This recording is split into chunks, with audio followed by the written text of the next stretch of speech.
582 কোটি টাকার সার আত্মসাতের অভিযোগে নরসিংদীর 2 আসনের সাবেক এমপি কামরুল আশরাফ খান পটনের বনানীর বাসায় অভিযান চালিয়েছে দুর্নীতি দমন কমিশন। বুধবার মধ্যরাতে এই অভিযান পরিচালনা করে দুদক, তবে এ সময় কেউ গণমাধ্যমের সাথে কথা বলেননি। এর আগে 2023 সালের 26 নভেম্বর দুদকের ঢাকা সমন্বিত জেলা কার্যালয় 1-এ সংস্থাটির উপপরিচালক মোহাম্মদ রফিকুজ্জামান বাদী হয়ে সার আত্মসাতের অভিযোগে মামলা করেন।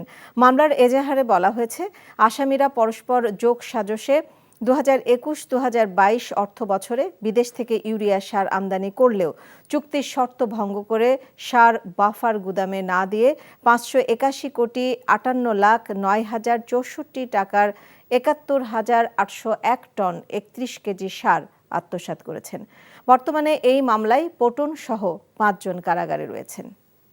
এই ঈদে জামা জুতো অ্যাক্সেসরিজের ডিসকাউন্ট